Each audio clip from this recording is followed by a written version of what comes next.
R9. In 1997, Ronaldo made the switch from Barcelona to Inter for a record-breaking fee of 26.5 million euros. And the crazy part is that he was only 21 at the time. And what's even crazier is that this wasn't his first time breaking the record, because just 1 year earlier he made the move from PSV to Barcelona, also on a record fee, where in his one and only season at Barcelona he scored 47 goals in 49 games. And at Inter he became even more deadly. Inter had built a sort of super team with the likes of Zamorano, Simeone, and Javier Zanetti, and R9 slot into this team perfectly, scoring 9 goals in his first 11 matches. The way Ronaldo blended his pace and power with his insane technical ability was very special. I mean, look at the stuff he's doing to these defenders. He's making grown men look like kids. And mind you, the Serie A was in its golden era during this time and was widely considered by far the best league in the world, and was especially known for their intense defending. And the fact that a young 21-year-old kid from Brazil was doing this just shows you how incredible R9 was. And he won the Ballon d'Or later that year in 1997 for his performances both at Barcelona and now at Inter Milan. Throughout the next 5 years, R9 would bag 59 goals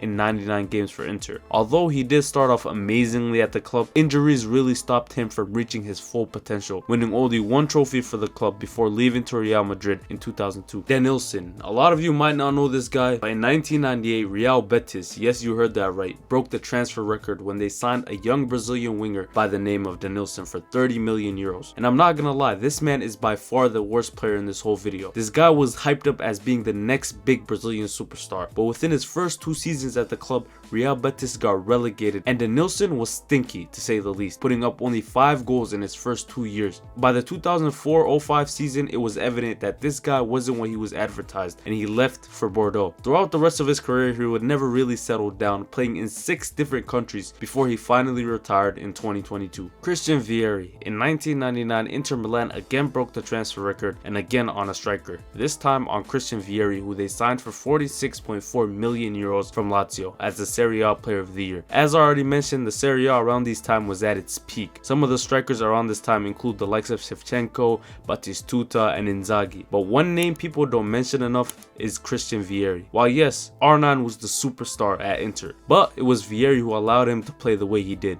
His hard work and tenacity alongside Ronaldo's sheer skill was a deadly combination. Don't get it mixed up though, Vieri wasn't a slouch himself when it came to goal scoring, getting 123 goals for the club before leaving to join their rivals AC Milan in 2005. Hernan Crespo. The transfer record actually stayed in Italia when Lazio signed Hernan Crespo for 56 million euros in the summer of 2000. Crespo started off well, very well actually, bagging 26 goals in his debut season, finishing as the top scorer in Serie A. The following couple years weren't as great. He not only struggled with injuries, but also a lot of his fellow attackers like Veron and Nedved actually left, and he followed suit in 2002, going to Inter Milan as the replacement for R9, who left at that point. Luis Figo. Just a week after Crespo broke the transfer record, probably the most controversial transfer in football history happened when Figo made the move from Barcelona to their biggest rivals, Real Madrid, for a fee of 62 million euros. And this was all because of one man, Florentino Perez. And no one, and I mean no one, can tell me that Perez isn't a real life supervillain, because no way you're telling me that you just got elected as president and the first move that you make is signing your biggest rival's best player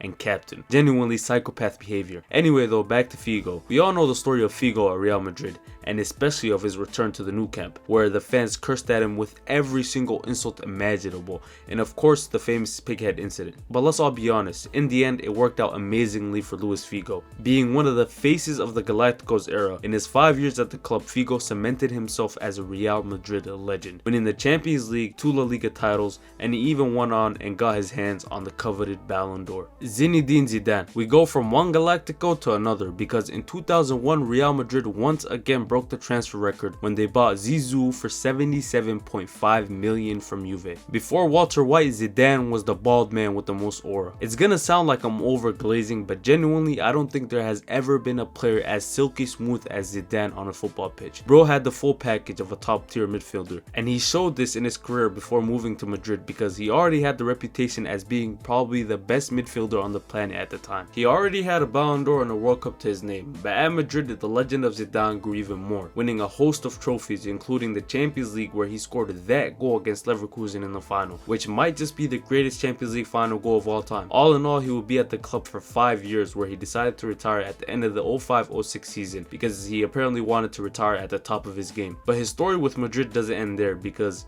he became the manager of Madrid years later, where they made history and famously did the three-peat of the Champions League. Cristiano Ronaldo. For our third Real Madrid player in a row, we got the man, the myth, the legend, CR7, and also our fourth Ballon d'Or winner on this list so far. He broke the transfer record when he signed for Real Madrid from Man United in 2008 for 94 million euros, fresh off the back of winning his first Ballon d'Or. And we all know about Ronaldo at Real Madrid. In 9 seasons at the club, he scored 450 goals, becoming their highest ever goal scorer and the greatest Real Madrid player of all time. He added 4 Ballon d'Ors and 4 Champions Leagues to his collection. And you know how I mentioned the Zidane reign as manager? Well, that whole era, Cristiano was the face of that team. And not to mention his rivalry with Lionel Messi, which genuinely is gonna feed generations to come. And some of you might disagree, but in my humble opinion, this is the greatest transfer in football history. And the craziest thing of all is that after all that, Real Madrid ended up making a profit on him when they sold him to Juve for 117 million euros. Gareth Bale. For our final Real Madrid player on this list, we got the Welshman who went to Madrid for a record 101 million euros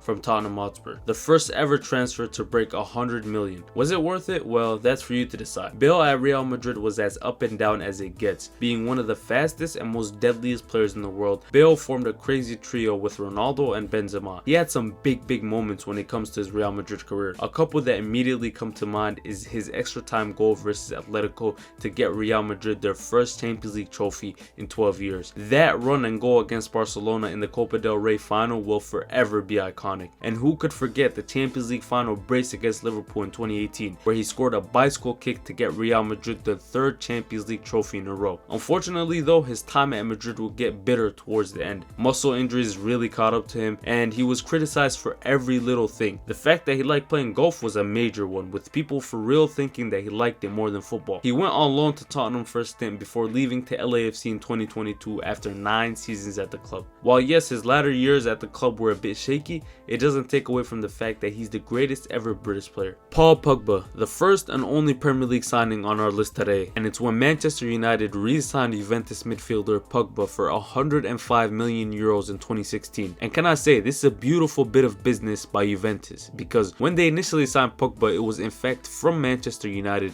and even crazier is the fact that it was on a free. And 4 years later, they sold that same player to that same team for over 100 million. Anyway though, Pogba at Man United was very rocky to say the least. Off the bat, he was being forced to play a deeper and more restrictive role under Jose Mourinho, which was in complete contrast to the freedom he had at Juventus with Pirlo and Vidal behind him. Even in this rigid system, Pogba did decent in his first couple years at Man United. In his debut season, they ended up winning the League Cup and the Europa League, where he actually ended up scoring in the final. Fast forward to the 18-19 season, he was actually handed the captain's armband for the first couple games with the absence of Valencia. Pogba looked ready to dominate and was even coming off the back of an amazing tournament with France in which they won the 2018 World Cup. And well, the season didn't go as planned, because this was the season that started the beef between him and Jose Mourinho, one of the biggest player-manager beefs of our time. He got stripped of the vice captaincy and was called out by his manager in the media, who called him a virus to the team. And who could forget the video of them arguing on the training ground? Throughout his next couple seasons though, even after Jose Mourinho left, he would only show glimpses of his brilliance at Man United, like his 4-assist game against Leeds. Despite this, however, Man United can never build a solid team around Pogba and are still struggling to this day. Eventually though, Pogba ended up leaving Man United, again joining Juventus in 2022.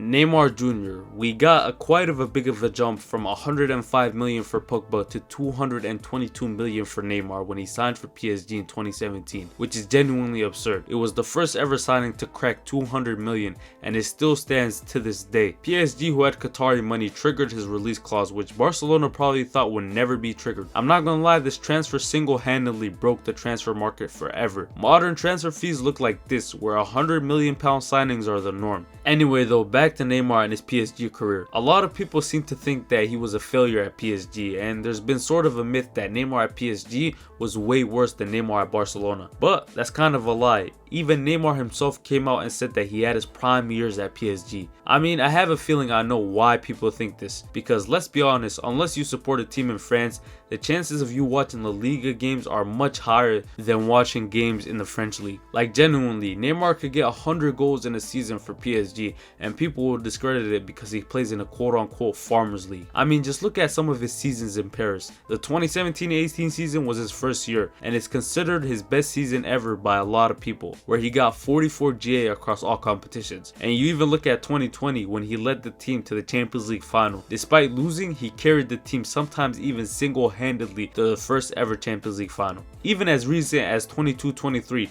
he was putting up Ballon d'Or worthy numbers before he got injured in the World Cup. Don't get me wrong, I'm not saying Neymar lived up to his full potential, and he obviously had his shortcomings like the injuries, the reported partying, his international career, etc, etc. Could he have had a much greater career? Yes. But is he a wasted talent with an average career? Hell no. And with that being said, thanks for watching. Make sure to subscribe because best believe we are here to take over. I